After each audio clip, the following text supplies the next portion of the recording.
Good evening, everyone.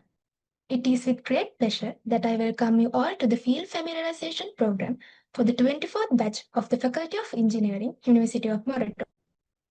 As first year students, you are standing at the edge of an exciting journey, one filled with innovation, discovery, and transformation. The next step in that journey is choosing the engineering field that best aligns with your aspirations. But we know that making this decision isn't always easy. That's exactly why this program was created to give you a chance to hear directly from those who walked the same path, who once faced the same uncertainty, made their choice, and now are excelling in their respective fields. Over the next 2 days, you will get to explore all 8 engineering disciplines offered here at the University of Murray through personal stories, industry insights, and academic guidance. These sessions will help you understand not only what each field is about, but what it feels like to be a part of it. Whether you are already leaning towards a particular field or still completely unsure, we hope these sessions will inspire you, inform you, and empower you to make a confident and informed choice. With that, let's officially begin the day one of the program. To kick off this year's field familiarization program, we are starting strong with a field that lies at the heart of innovation and connectivity, electronics and telecommunication engineering. To take us through this exciting domain, we are honored to welcome Mr. Sandushan Ranavira, an inspiring alumnus of the Department of Electronics and Telecommunication Engineering at the University of Moratuwa. Mr. Ranavir holds a BSc in Electronics and Telecommunication Engineering from University of Moratuwa and he is currently pursuing his PhD in Telecommunication Engineering at the University of Technology, Sydney. Alongside his research, he also served as the SDR student representative for multiple boards, including Graduate Research School Board, student representative for Research Management Committee of School of Electrical and Data Engineering, and Research Degree Committee of Faculty of Engineering, Information Technology, demonstrating his commitment to academic leadership. He is the chair of the SDR Student Committee of School of Electrical and Data Engineering and has previously worked as an artificial intelligence and machine learning engineer at Analog Inference Incorporated, a software engineer at BPH 200 and a research assistant at the Data Search Research Center.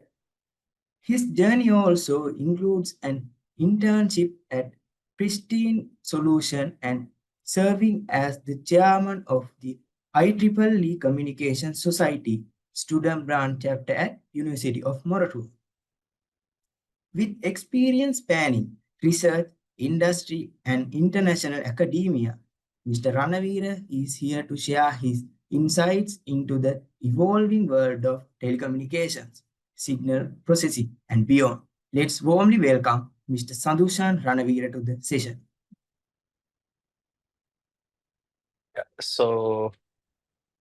So good evening to you all. So first I start can I know that I am audible to you all?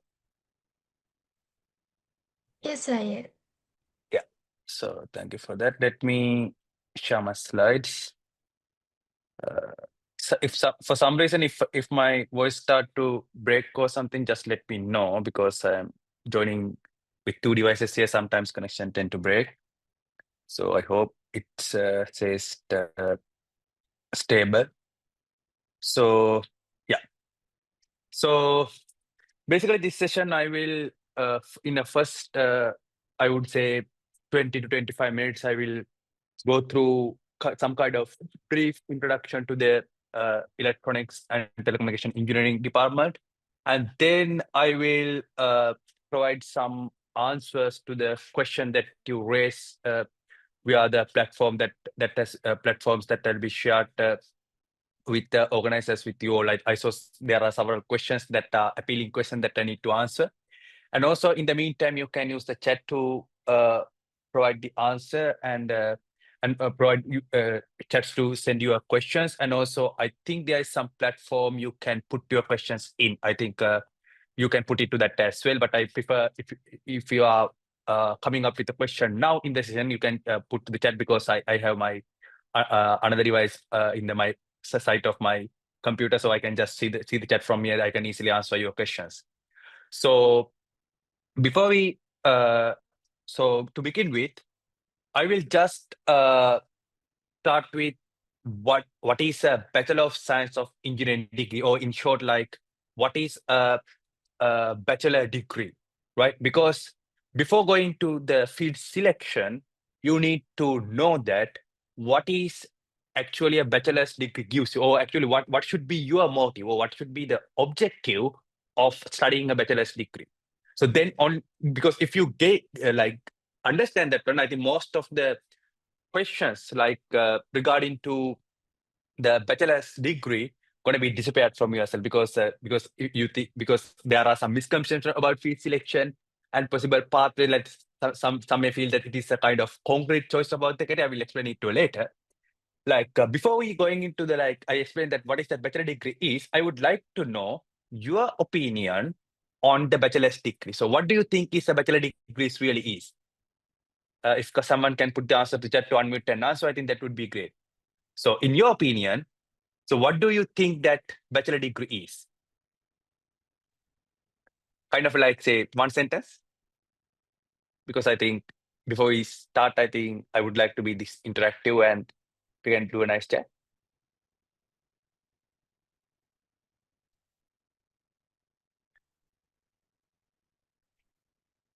So unfortunately, yeah. So what is a bachelor degree? A minimum requirement for an engineering job? There's one answer. I would say that is partially correct, especially when it comes to fields like civil engineering. But it is not especially true when it comes to field like, I would say, software engineering, because sometimes you can get a software engineering degree software engineering job without a software engineering degree. So or even sometimes some mechanical engineering, aircraft engineering roles, and there are kind of some diplomas and some courses that you can take to become an engineer. Okay, so I think that is a common misconception. Like you think that that's what I need to like clarify in the heads, because there's a huge misconception, especially in Sri Lanka. Like bachelor's degree is the one that defines your job, right? So we think about that. Okay, if I do an engineering degree, if I do a degree in electronic and telecommunication engineering, I'm going to be an electronic and telecommunication engineer. Or if you think that people thinks that if you do a computer science and engineering degree, you're going to be a computer science engineer. That is not the case actually. So in a bachelor's degree, actually you learn how to learn, right? So you're not gonna learn anything into the depth. You learn something, but mostly you learn how to learn, right? You will learn something, but you are not gonna be an expert at any area by the end of your bachelor degree. The most important thing that you're gonna learn in the bachelor's degree in any domain, it can be engineering, it can be physical, or it can be, I would say, mathematics or anything, or medicine, anything. What you're gonna learn is how to learn. The second thing, you're gonna learn the fundamentals of the engineering discipline. If you properly look at in the first semester, it's a common for the all engineering, because that fundamental knowledge you require, because previous, if you think about, I would say 10 years back, University of Moratuwa has 1 year common to all disciplines, but now it is reduced to 1 semester. But University of Peradeniya and other universities have 1 year, like to be learned common for all the students, because there is some huge knowledge that we need. I would say huge set of knowledge that we need as a common to all of the engineering disciplines. Even though after the first semester, you will at least have one module or sometimes two modules in each semester, which is common to the all students, especially when it comes to mathematics and some other management disciplines. It means even if you take the department modules, if you take the core concept, the core theories that you're going to learn inside this module, sometimes, mostly I would say, there's some sort of similarity between the discipline. So basically, the bachelor's degree, if you take a BSc engineering degree from any discipline, it means you have the fundamental knowledge of the engineering discipline. It's not related to any field, the engineering discipline as a whole. You have the fundamental knowledge to become an engineer, right? And the next thing is you can specialize or start to specialize one or more areas than the others. Specific, like remember the word than the others. It means like, let's say if you selected to the Department of Electronic and Telecommunication Engineering, it means you can specialize in electronics and telecommunication engineering than the other fields. It doesn't mean that you will not learn other engineering field, because sometimes when it's come to the practice, even as I would say myself today, let's say if we go into the actual industry, you have to have that cross-domain knowledge to work as a successful engineer. Because if you take any product, for example, a motor car or home, because nowadays, any field if you take, you cannot survive in the industry without knowing the background, some sort of background in the other field. Because at least you need to have some sort of background knowledge just to communicate between engineers from other disciplines sometimes. Because if you take the project of building a car, you have to deal with electronic engineers, you have to deal with mechanical engineers, you have to deal with material engineers. At least you need to have some sort of common knowledge just to communicate with those engineers or understand to how to collaborate with these like massive teams. Or even though when it's come to research, because most of the time when we try to bring our engineering knowledge into the practical world, the true application requires a domain of other engineering disciplines. So basically, in the bachelor's degree, you're going to formally learn one field more than the others, but in reality, you have to learn other stuff in the background as well. So that's why there are some common modules. Also, there is some sort of, I would say, in some amounts, the other field knowledge will be included in the department modules as well, if you sometimes you learn, right? And the next thing is, at the end of the day, the bachelor degree is the qualification. It's not a designation or a job.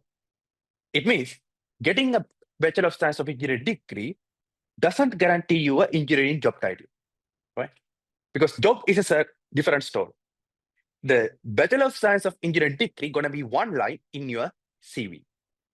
And when you go to the job, you will need more qualification than your degree to get a job. It may be your internship experience, it may be your extracurricular activities such as competition wins or something, it may be your self-initiated projects, or it may be your self-learned things, it may be your own startups, or it can be your own initiatives, anything. Because when you go to a job, the industry evaluate you as a profile.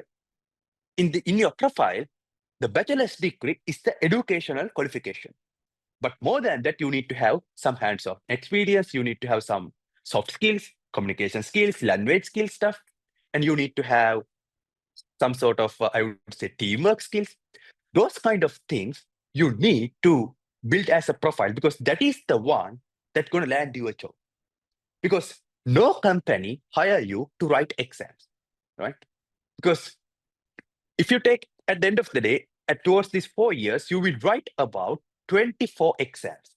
Not 24, I would say 48. Sorry about that. 48 exams, because at most you will write about 6 exams per semester, and you will write about 48 exams in these 4 years. So if you look at the past papers, you can easily go through these 48 exams. If you just look at some past papers of last 2-3 years, you can go through. But no company give you the job to write papers. They give you the job to work with real world application. So to make that happen, you need to have some sort of, I would say, profile to build on. So you need to have some sort of practical experience and self-learning abilities to explore beyond what your degrees teach you. Because it will just give you the basic knowledge and fundamental knowledge that is not going to be enough to secure a job in the industry or do some real world thing. even in your semester projects. As you see from the semester 2, because as I tell you, like before going to the field, even in the second semester, we will see in any field, even to do an assignment, you need to self-learn a lot. It means you need to learn beyond the curriculum. So if you need to become a good engineer in any field, make sure you self-study your particular field or particular field of your interest before, while you are in this university. Treat these 4 years as a good investment to enhance your skills in the particular field that you need to go. Having said, any field, if you choose, let's say it can be computer science, it can be electronics, it can be electrical, it can be civil, or it can be material, or any other field. When you go step into that department or step into that field, you will see that that field also can divide into hundreds of subfields. So self-style learning is choosing that's one of these subfields and start to become expert in that area while you are studying your bachelor's degree. Because by the time you graduate, if there are 100 students in the batch, all of these 100 students may have a different profile when they graduate or different expertise. No one going to be same from my experience. For in my batch, no one is same. If I take my expertise, it's going to be really different from some other people from my batch, even with my juniors. Because you need to build your own profile. How to build that own profile is when you step into that field, choose a specific area that need to focus in that field and try to self-learn that field. Because the bachelor's degree doesn't give you the expertise knowledge to expertise that field. Because I said that one before describing anything about the field, because sometimes you think if you come to electronics, you can build robots. Sometimes you think if you come to the electronics, you can build drones. Sometimes you think if you go to the computer science or if you come to electronics, you can do machine learning. That is not the case, right? You have to specialize this field, that particular area.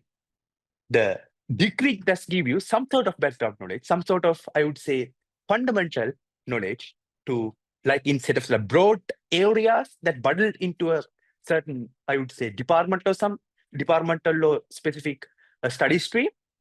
But if you need to really become an expert in that area, you have to be self-study, right?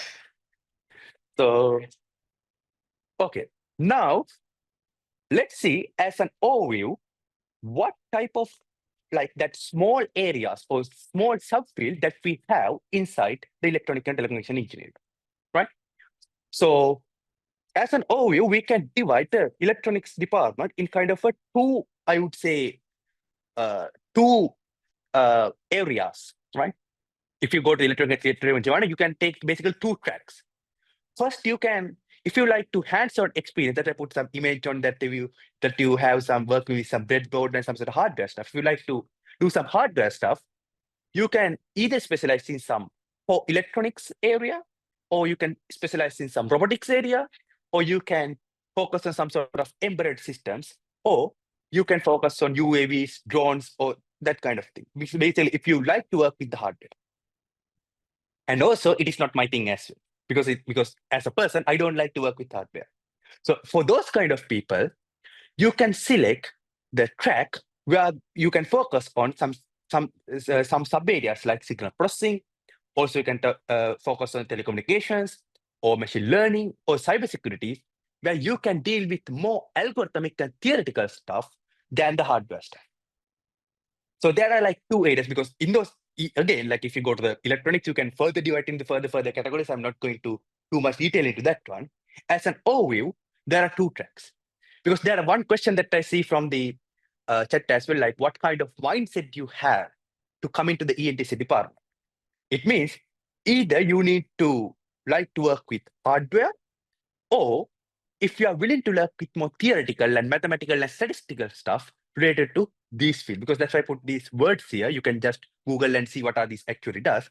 Because if you see in hardware, it's very easy, because you can say if you like to build robots, or if you like to build some electric system by hand, if you like to work with wires and kind of build circuits and stuff, you can easily go to the hardware track. Or if you like to work with some statistical, if you like to think and you like to build algorithms, if you like to work with mathematics and see how these electronic systems or our modern day digital systems work, then you can pick the second area like signal processing, telecommunication, machine learning, and cybersecurity, and so on. So these are like kind of, I would say, hand-picked ones, kind of example points that I put there, but there are many subfields, right? So as an overview, that is actually almost electronic, I would say, department does.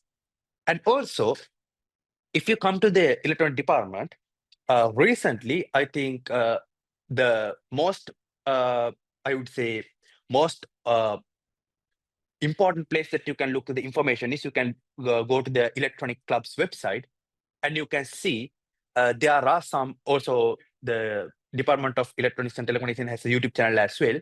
You can see the videos of the final year projects, because there are, you can see some sort of demonstration of what actually the final year students do to their final year projects. By watching those, you can get some idea about what are the things actually you can do when you come to the Department of Electronic and Telecommunication Engineering. So having said these broad fields, let's move it to this the other spectrum. Like at the end of the day, no matter which track that you pick, you need to have some sort of a career after your degree. So basically, if you take the career opportunities in the when you take the Department of Electronic and Engineering, when you by the time the some sort of a batch graduate, there are some designation that you can focus on. If you focus my batch and like most recent batches, some people like start with electronic engineer positions. I would say in Sri Lanka that is pretty much rare, but I would say around in any batch, around at least 5 people get some electronic engineering positions. That include actually embedded system engineers, robotics engineers who deal with the hardware stuff. At least 5, but it can be go up to 10. And also there are some people career opportunities for telecommunication engineers. In 2020, 2022, when we are in the university, I think the telecommunication engineering opportunities, I would say, a bit less for our batch. But for our previous batch, I think they have around 40 to 45 opportunities at telecommunication engineering sector, especially companies like ATL and Dialog, and also some are in the Mobitel as well. But in the recent years, I think in the last batch and the batch before that, they get pretty much decent amount of telecommunication engineering person. I think they got around 10 to 15 people who got telecommunication core telecom engineering jobs in SLT Mobitel as well as Dialog. And also I have a couple of my batchmates working in those companies as well. But as you take a kind of a number, at least there are around 10 to 15 people towards the telecommunication engineering jobs, but it can be go up to 30 to 40. And also in the most common job that electronic our graduates would take from our department is the software engineering. That is not, I think there's a message that I think that is for the organizing committee, like there are some people in the waiting room. So I think host can let them in. So anyway, so I'm gonna continue. So if you take the most common job in the ENTC, like alumni, like the reason is software engineering, because it is not just not because that curriculum itself bad. Those there are kind of, I would say, there are no job for the electronics and telecommunication engineering. The thing is, like it has to do with the industry situation in Sri Lanka, because in Sri Lanka, most of the engineering industries are focused on the software development area, because Sri Lanka is not focusing on manufacturing much. So, and also the software engineering need less capital to start a business. So that's why there are so many software engineering jobs available. I think nearly at least 40 people like select to get those software engineering positions just after graduation or even before the graduation. Then some people would ask, I saw that question in the I would say the question field as well. If the electronic and telecommunication engineering department is at the top of the field selection list, why many people end up in the software engineering job, which is considered as a CS job? So, in my perspective, I would like to treat it as a good side, right? Because if you take the number of software engineering graduates who graduate in a single year in Sri Lanka, it's almost about 5,000. If you add up the government universities, the software engineering degrees, and the private university degrees and everything, you will take around a number beyond 5,000. Even that many of software engineering graduates, still so many people from ENTC was able to secure software engineering job is a good sign. It means although they're learning some somewhat different field, but easily they can switch to some other field and end up in a higher salary. If you take the salary range of the software engineers who graduate from ENTC, you can see the salary is at least beyond 3 lakhs. I think currently it is norm, it's about 4 lakhs. I think 4 lakhs is kind of the norm. 3 lakhs, I would say, is a bit less in nowadays as well. But 4 lakhs, 3 lakhs to 4 lakhs. Because salaries is not less. They can achieve a higher salary and a good role with their electronic and telecommunication engineering degree. Because the key portion of this is, because I need to use this slide as well, because you can see there's a high diversity of the career roles, right? And also there are at least 10 to 15 people who get machine learning engineering positions, which is again seen as computer science engineering or software engineering by some people, but it is not the case. If you need to become a machine learning engineer, good machine learning engineer, you need to learn about statistics, you need to learn about mathematics, you need to learn about signal processing, you need to learn about how these machine learning models work in a theoretical way. To do that, the fundamental knowledge will be covered in ENTC curriculum than any of the curriculums in the other fields. It is a true fact. It's not discriminating any other field, but if you need to become a machine learning engineer, especially in R&D, electronic and telecommunication department is the first, I would say, the best choice. It is not, I would say, overestimation. If you go through our alumni's profiles and if you go through the publication that done by the undergraduates in recent years, so we'll see that they are publishing top venues such as CVPR, some even ICLR, and also some Q1 journals, mainly in statistics, the information, IEEE Transitional Information Theory, such as that. You can see there's a very top journal. I am not talking about local journals. I'm talking about the international journals and conferences, which is at the top, right? Because sometimes if you go through the publication list, you will see, okay, if you consider just look at the publications, so you may not see the difference. But if you focus about that top class journals and top class conferences, you may see the difference. The next thing is, I think, is cybersecurity engineers, because I think there are a lot of people get cybersecurity jobs after the graduation, not even in Sri Lanka, but abroad as well. In all of these fields, as of myself example, because I never work in a Sri Lankan company after my graduation, even though I worked in Sri Lanka. I got many jobs. I worked in 3 jobs before coming to my PhD. All of jobs were foreign jobs. I work remotely. 2 of them are Silicon Valley companies, and one of them is a Singapore company. So basically, I earned in US dollars. So in my career, like after as an engineer, I never earn a single cent in rupees. I earn in dollars, right? So because I work for foreign companies. That is not the only story.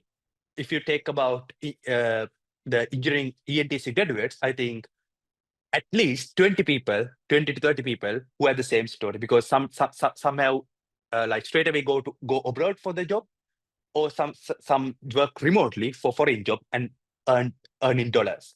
So earning dollars means, I think in Sri Lanka still the rule is same. You don't have to pay income tax. I never paid a single income tax in that period. It's not a violation by law, because in that period, if you earn by dollars, so there's no income tax for the dollar earned income. So that is one advantage, and I would say, and also one kind of opportunity that you can do, because you can straight away go for some, you can look at the local, not only at the local companies, but you can look at the international companies and foreign companies as well. So basically means, it means you don't have to abroad. Some people say, okay, I don't need to go abroad. That's fine.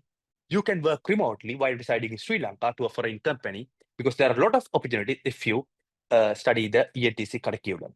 And also, you can see the broad spectrum of the career opportunities, right? Because the nature of the ENTC curriculum is, it is touch on the core fundamentals of each of these areas pretty well, no matter how sub-area that you specialize. Because if you look at all of these fields, the core knowledge, the core theoretical knowledge that you need to excel in this field is pretty much similar. So ENTC curriculum is where, although name only include electronics and telecommunications, if you look at the curriculum, it is designed to provide you some foundation knowledge which can apply it in a broader set of field which help you to excel. So it is a pretty good choice, and it will be open up you a lot of doors if you study the curriculum pretty well and if you do some self-study to enhance your skill beyond that curriculum. And also, apart from the jobs, you can have a lot of higher studies opportunities. I think nearly around, I recently saw some post, post from University of Peradeniya, like saying from their batch, there are around 40 to 30 people like going from the higher studies. That's really good for the university because considering their student number and the amount of students that they are in. But if you look at the same thing, statistic from our department, I think nearly 30 to 40 people from every batch go to higher studies within 1 year of graduation. And most of, I think almost all of them are fully funded opportunities. It means they don't have to pay tuition fees. Actually, the university or the country they are going in pay for them for their study. For even for my case, because I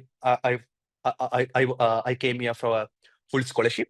So I don't have any tuition fee to pay, and actually universities pay me. In the meantime, I do some lecturing over there as well as doing my PhD. I also include involving in teaching in the undergraduate courses in here as well.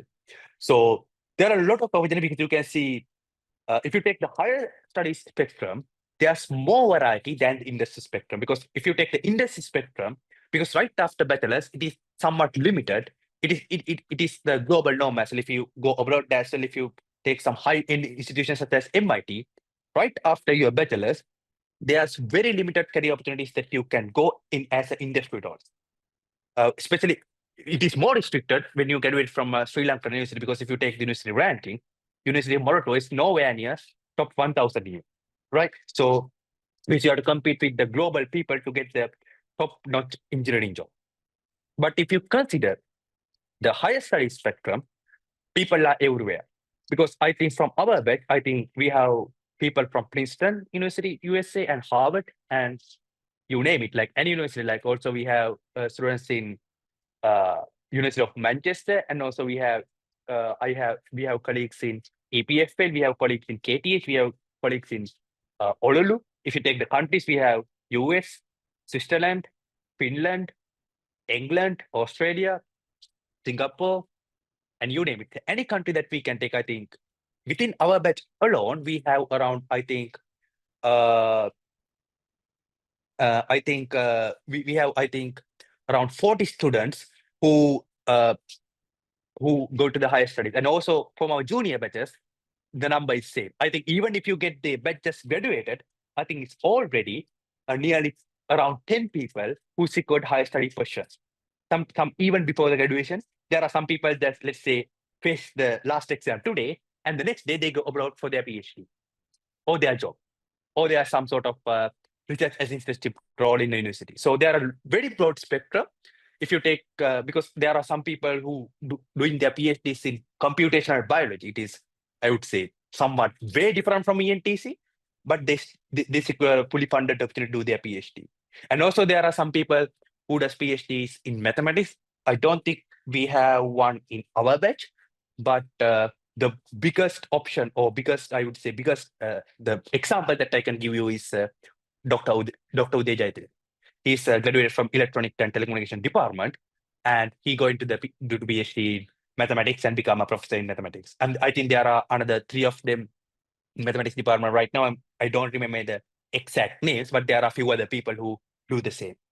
So in my case, actually, I'm doing the my PhD in like kind of intersection in those 2 areas. One of these 2 areas, like in telecommunication and machine learning. So that's why my PhD area is. I'm now 2 years into my PhD, and I also submitted. I submitted also two paper. I published 2 papers, and also I have submitted 2 papers, and kind of like altogether, kind of did some research publication in these areas as well.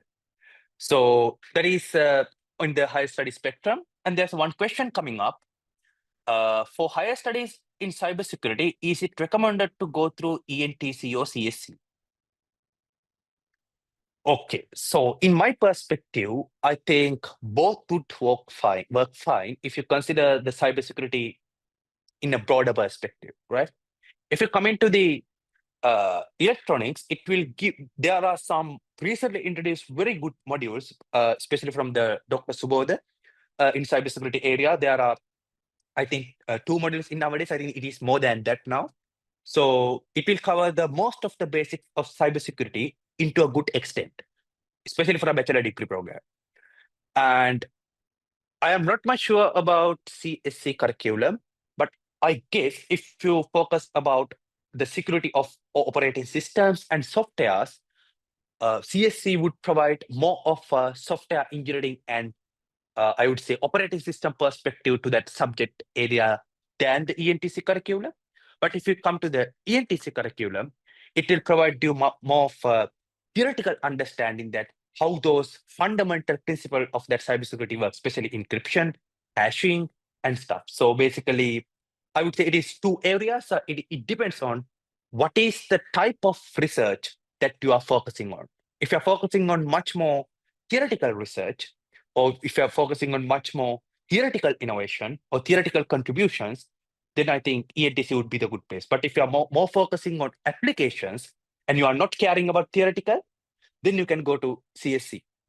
I think that would be the best option. But having said that, even though you come to CSC, when you get that theoretical understanding, it will be highly beneficial to the application. But if you need to avoid that application, learn into more depth into application, you're more, I think CSC will be good. But I think I'm not the right person to do that comparison. So I think if you like, I will share some contacts with you, or you can uh, go to the LinkedIn and see some people who are doing higher studies in cybersecurity area in both CSC and ENTC, and you can get their opinion because it is not exactly my field, but I say the rough opinion that I can give to you all about cybersecurity. But what I can say that there are a lot of people around, I would say at least 5 people from each batch going to higher studies in cybersecurity area by completing the ENTC degree. So it is not impossible if you come to ENTC. It is possible, and it is more people is going. And also, if you consider the number of uh, higher studies people from each department, I think the ENTC having the slightly highest number than other department. I think, but I'm not sure about that. But I think it should be a very high number. So you can go to any field if you do the ENTC. It is such a broad spectrum. So I'm not sure about the other department statistic, but I can say about at least 40 people, 30 to 40 people from each batch secure high studies opportunities. And also, if it is the years goes on, I think it's I would say within 5 years time from the graduation, I think the number would be much high. So I think almost half of the batch can be going to high studies. I think it has something to do with the recent trend in Sri Lanka as well, thanks to the Aragale and not Aragale, like kind of like our sir and kind of thing, sir and the others. But still, like people are getting some opportunities. But recently, the higher studies landscape become more competitive. It is not to do with the any degree program. For the international political aspects, such as in the US, I think it is very hard to get the visa to go US to get the higher studies opportunities these days. And also, the funding has been cut down for the US universities. But I think there are a lot of other options that you can consider in the Europe and UK, and also in the Australia, New Zealand, and Singapore as well. So there are a lot of opportunities, but these options can or may change due to the geopolitical situations in the future. Sometimes it may be improved, or sometimes it may be kind of, I would say, uh, become more competitive or become more restrictive in the future. We don't know. But what I can say is, in the academic perspective, ENTC degree will open new opportunities. It will not close any. It means like if you do ENTC degree, it doesn't mean that you can't go to higher studies in cybersecurity area. So now I will just close down my explanation, like explaining one more other thing, because there's one question that I see from the chat, and also there's a kind of a misconception that if you come to the ENTC, that there is no work-life balance. It is only study, and it is heavy workload, and there's no time for study. It is very depressing. That is not the case again. If you go to the ECAP webpage and you count the number of annual events that are organized by the Department of Electronics and Telecommunication Engineering, you will see the electronic department is the department that organizing highest number of event in a calendar year. All right.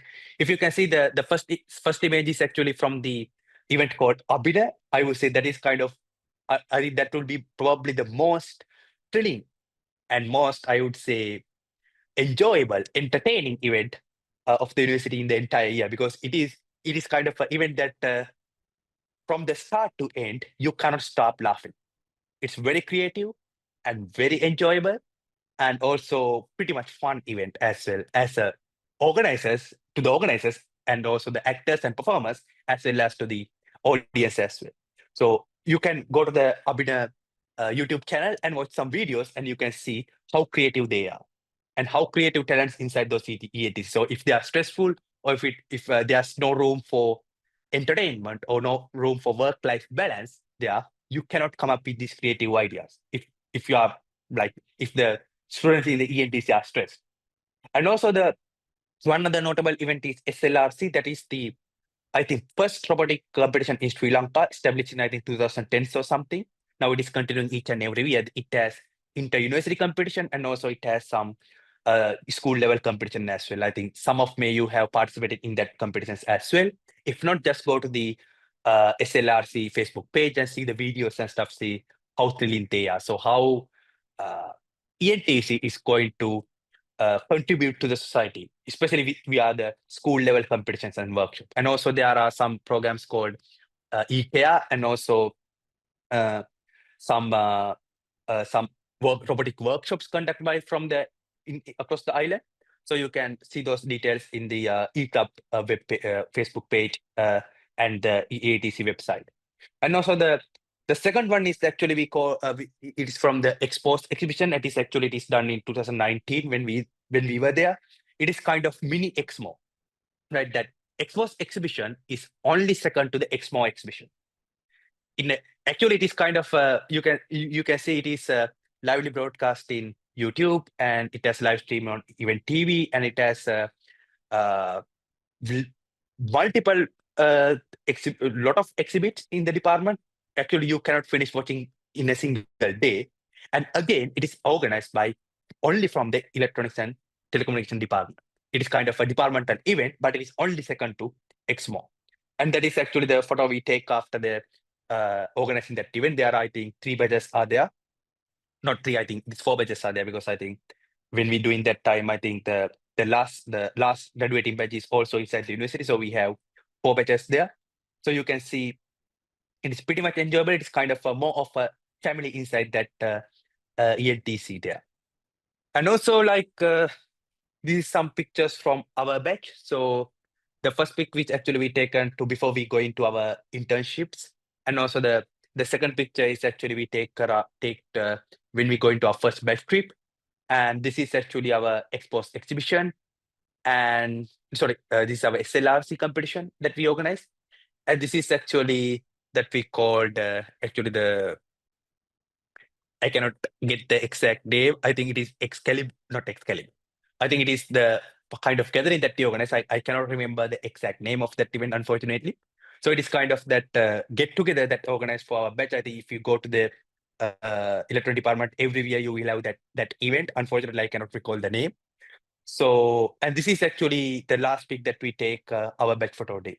So unfortunately, I think we were not able to go much trips because due to the COVID situation, because we have to stuck home for almost around 1.5 years to 2 years in our homes due to COVID in our uni year. So we badly miss, I think, around because when we come back, we only have 6 months to stay inside the university. That is almost the last semester, so we don't get much of time to go to the trips because we have to. Some exams got postponed. Sometimes we have to write exams as a 2 semesters together. It is not nothing wrong with the department because we have to finish our degree on time due to the COVID. Most of the things have been postponed and stuff. The schedule get, I would say, kind of messed up because we graduated in 2022 April. So unfortunately, there's not much Triptronics are there. But if you look at some Facebook profile of 19-year batch, you will see there are around at least 5 to 6 trips. I think if you look at the 20th batch, I think they should have around, I would say, 8 trips. I think it's more than 1 trip per year, I think 2 trips per year. So I think there are a lot of enjoyable things that we can do. So inside the electronic department, so you're more than welcome to come. So I think it is really a, I would say, enjoyable place and also pretty much exciting place to be. And I gain a lot. I think the ENTC department completely transformed me to a different person that who I am today. So because when you step into the electronic department, you will surrounded by brightest mind. So I think when you go there, you will feel like you are the stupidest in the room, or you are the foolest in the room.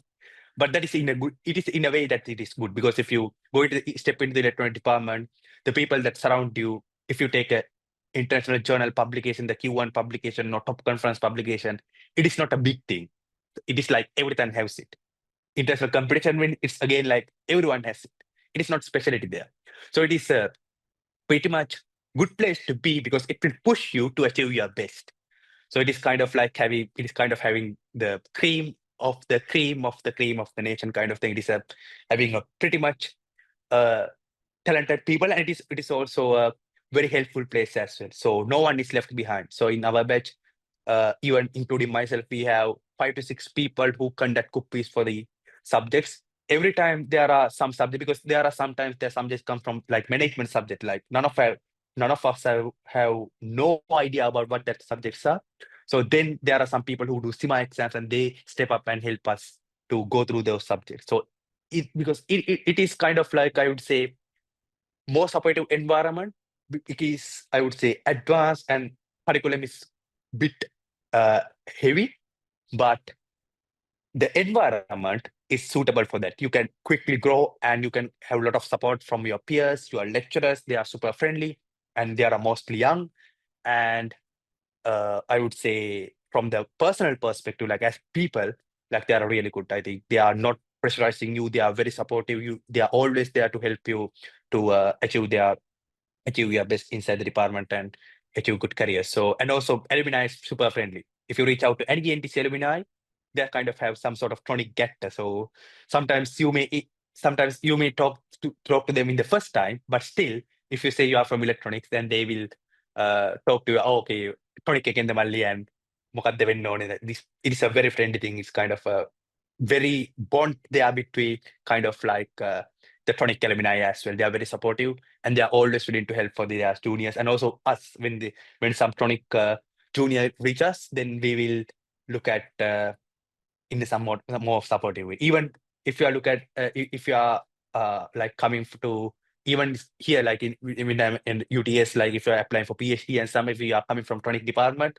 it may not like if you are coming from other department, I might look at, but there are some, I would say, thing that we bias toward that time, because we have some sort of huge respect and gratitude towards the electronics department, because it's changed our lives. So I think you can you can oh, you will achieve a lot if you come to the NTC, but you are welcome to go to the other department. So before I end my talk, I would say, if I talk a lot of good things about the electronic department, but only 101 people can come to the electronic department. So for some reason, if you missed out electronic department, do not worry. You can still go to some other department and self-study the areas that you like to expertise. If you like to do some research or some self-study in the electronics area, you can always talk to ENTC alumni. You can always talk to the ENTC lecturers, and you can still study something or engage in research or some projects in the electronic department if you like, right? So it is not door closed. And also, the nature of the bachelor degree is, as I said, is give you some fundamental knowledge. If you are selected to some other field, let's say CSC or mechanical or civil or in other field, you can learn that field, and you can self-study the areas that you like, if whether it can be electronics, machine learning, software engineering, or any other thing. And then your official degree will become an additional qualification when you are searching for a job for your desired field. Because at the end of the day, degree is just another educational qualification, and there's a whole bunch of stuff that you can prove that you have the necessary expertise or skills that's suitable for that particular job. Because most of the time, the line in your CV, including the bachelor degree, conveys the only message that it conveys is that you can commit to one thing, to a 4-year duration, and you can consistently working towards something. That's it. It is not about telling about that you are expert on something. And GPA still something about that you can work hard and you can consistently performing better.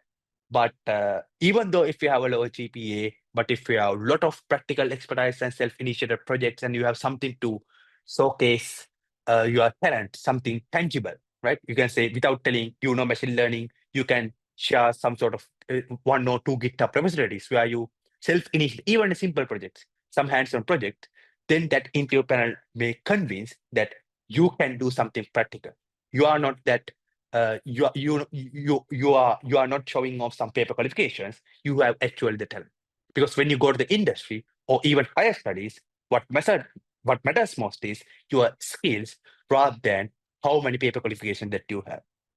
Because in these days, you can easily get paper qualifications, right? Even if you take Coursera, you can easily get the answers from somewhere else and you can just pay and or apply financially, you can get the certificate.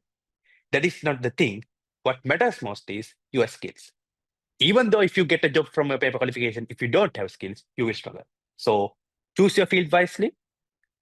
And also, when you are making a preference list, forget about everything about your GPA. Make the preference list according to your preference, right?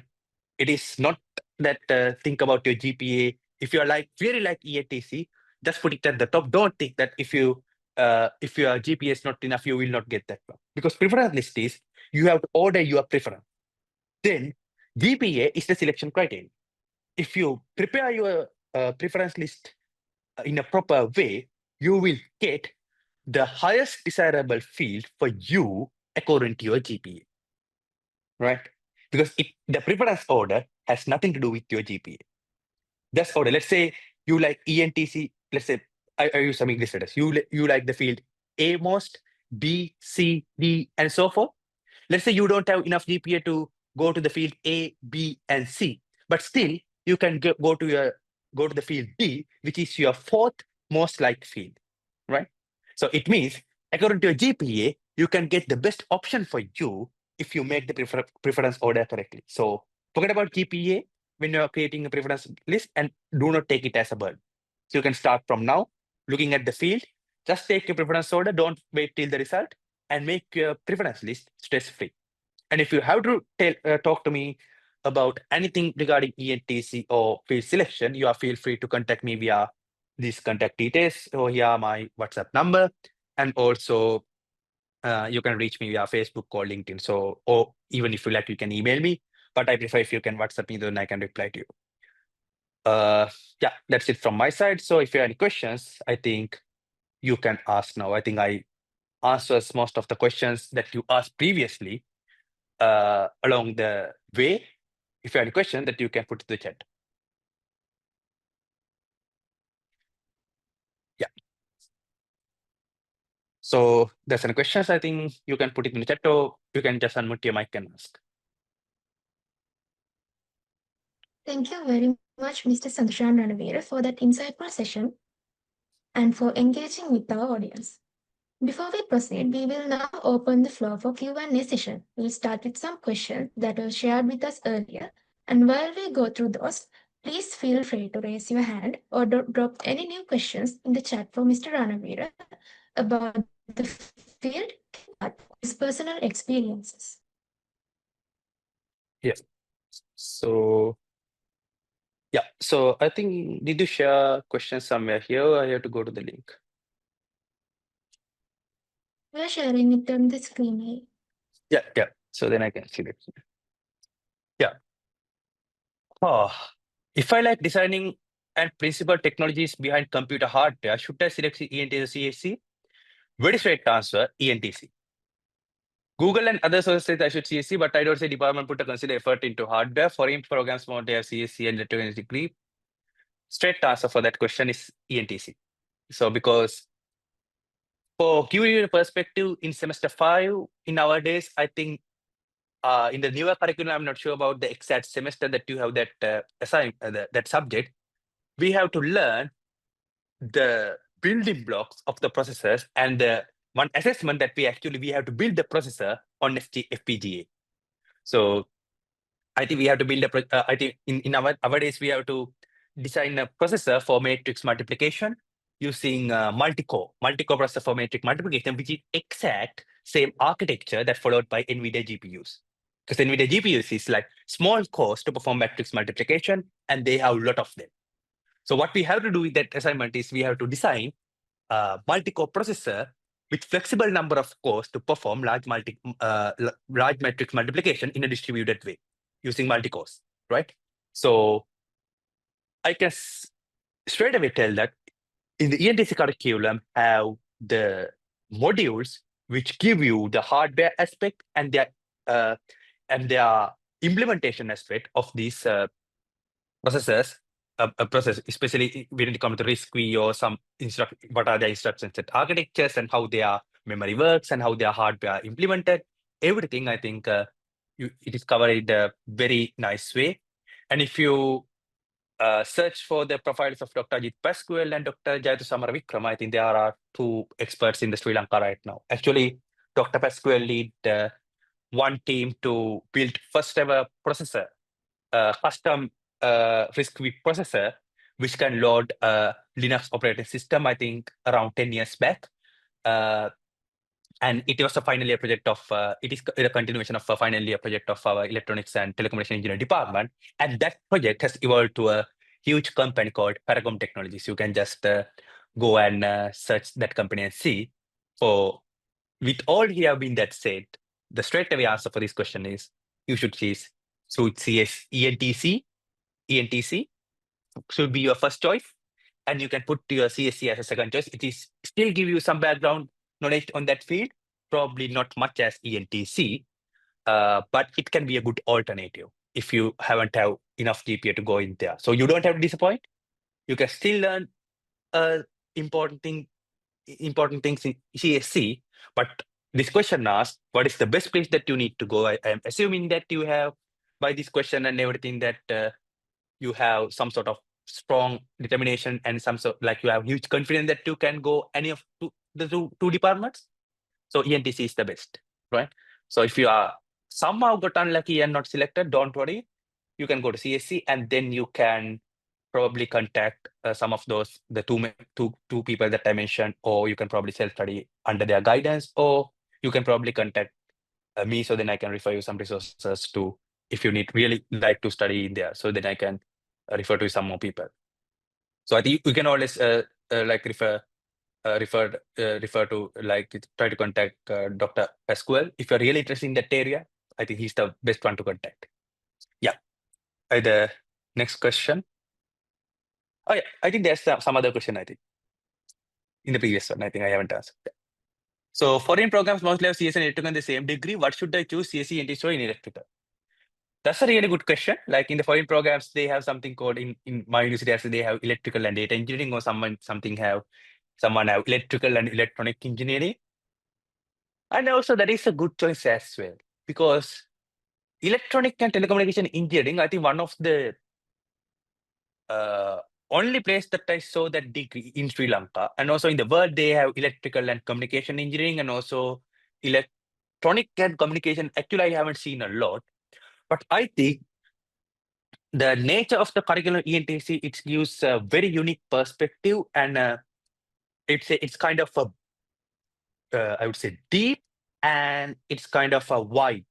So it is give you a very broad knowledge in a sufficient depth where you can switch between. If you like, you can switch it to electrical. If you like, you can switch to CSC. If you like, you can switch it to core electronics as well. So I think electronics is kind of a broad, and also if you go to the CSC, it is more into software and cloud computing, and more into the, I would say, software side.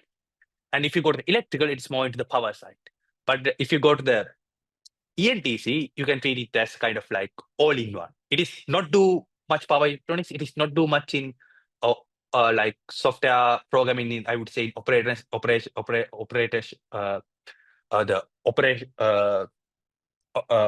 the OS development and stuff, or cloud computing stuff. It is not much doing that one, but still it covers a sufficient depth. So you can have some electrical modules as well. So I think it's kind of all in one, but it's mostly rely on statistics and probabilities and the telecommunications and embedded systems in Internet of Things aspects. Yeah, so, but in short, at the end of the day, it's a bachelor degree. So after the bachelor degree, you can switch it to anything. If you come to here, in foreign countries, you will have something called major. Some people have more majors than one. So basically here, like even though the schools have different names, when they are doing bachelors, they can select subject from different areas and customize their curriculum. But in Sri Lanka, the curriculum is somewhat fixed and less flexible than these countries.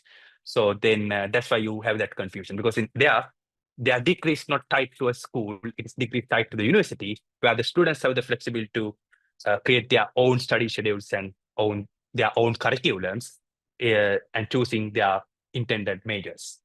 In here, I think you have some little flexibility of choosing math minor, but still it is not that flexible as in here. So don't confuse about much of the terminology, but I think all of the degrees, I think not only EATP, all of the degrees in University of Morocco give you sufficient knowledge. I think if you complete that degree, if you go to a foreign country, you will be better off than most of those international students in a many way, in any field, right? So it's don't worry about that one. Yeah. Next one. What type of qualities, attitude, interest does the student should have to select ENTC? I think I described about interest in my presentation, whether you have to work with some hardware stuff or whether you have to work with software stuff. And in terms of qualities and attitudes, like it's same as any other degree. So you have to pursue your degree with passion, and you have to never give up, and you have to commit to your degree and learning in a good way. So I think it's same as any other degree. It is not a different, like you can treat it as a qualities and attitudes of a good student, right? So it's nothing more than. So the next one.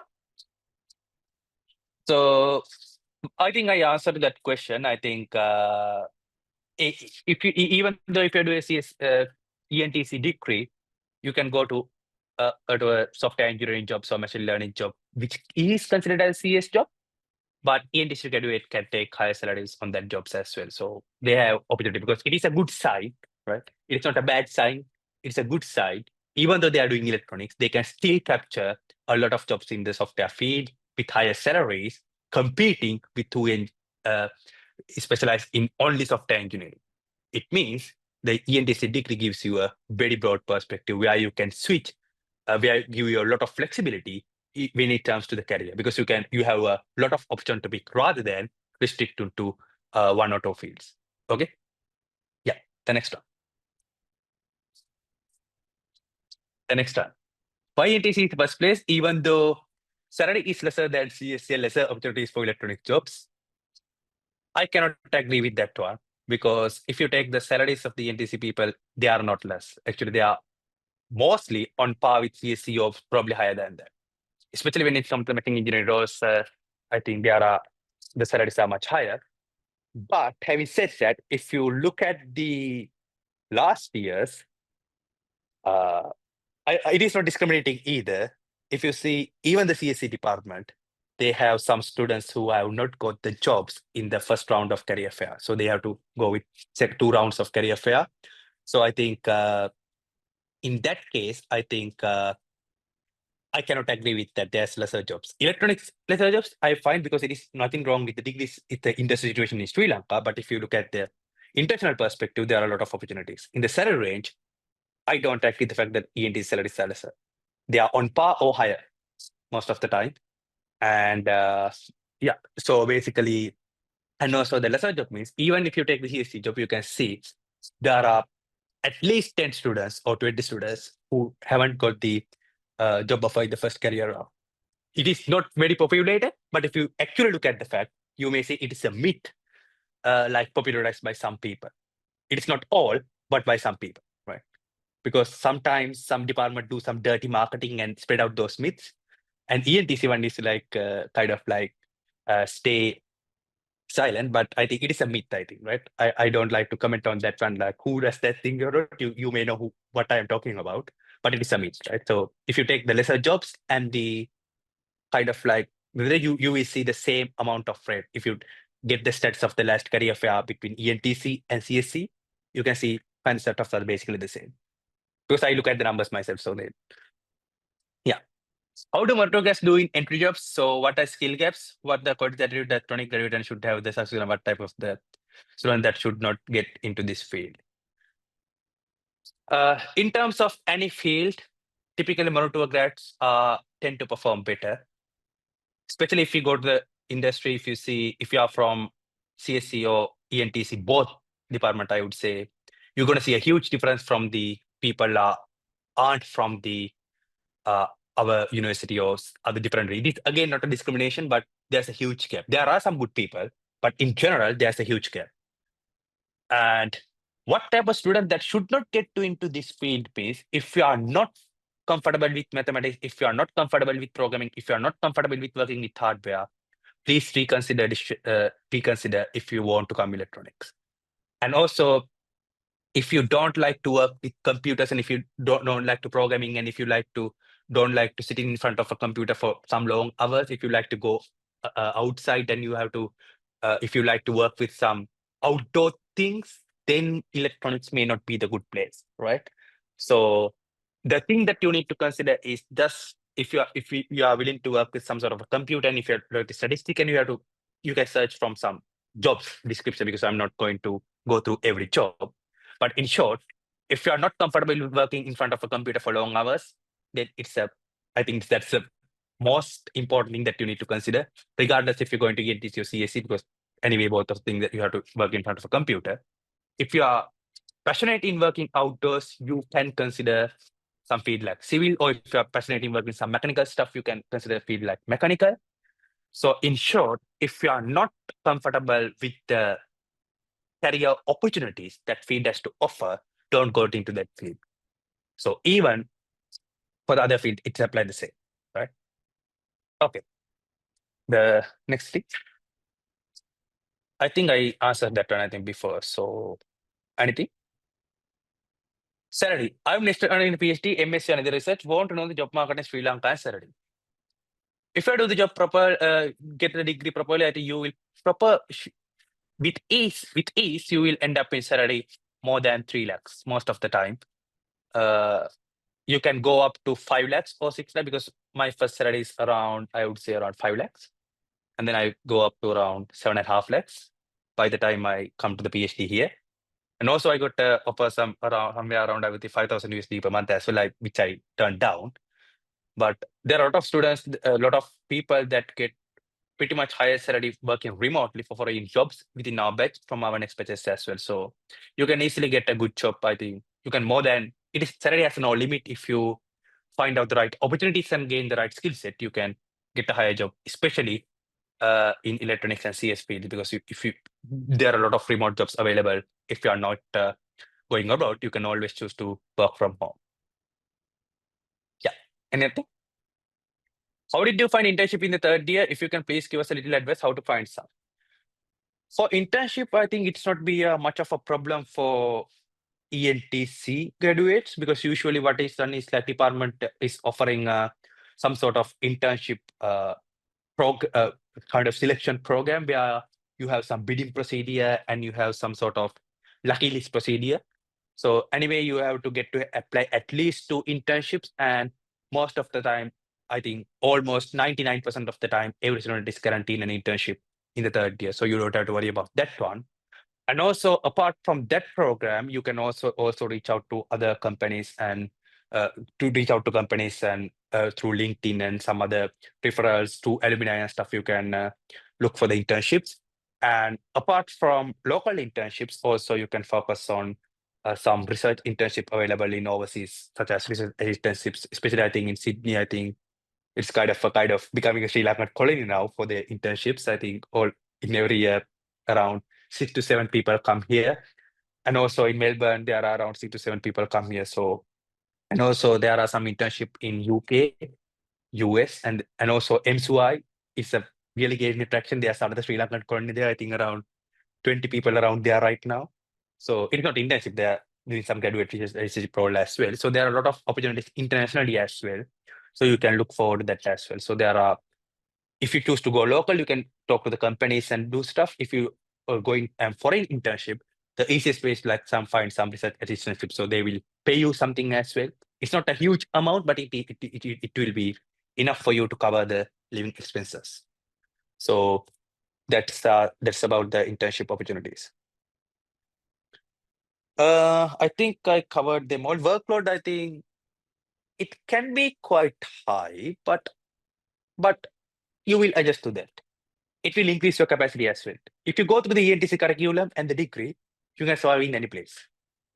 Do not worry about it. So what are the job opportunities? I think Saradi and I just mentioned the workload, don't worry about it. It is a bit higher, but in the same time, it will shape you to a bigger capacity person, right? If you see me, you don't see me as a broken person, right? And also if you see any electronic graduate, ENTC graduate, you don't see like they have been weird out or kind of like, I would say, depressed or kind of like black eyes or kind of, so you don't have see a monsters, uh, the graduated photos of the ENTC people. They are pretty much smiling and very happy faces and stuff. With happy smiling people. So it don't damage you. It will increase your capacity and it will transform into a, I would say, improved version of you. I think probably any field, right? I think in any of the engineering. I think I almost answered all the questions. If you have any question, you may ask now apart from that, or else I think we can uh, wrap up the session now.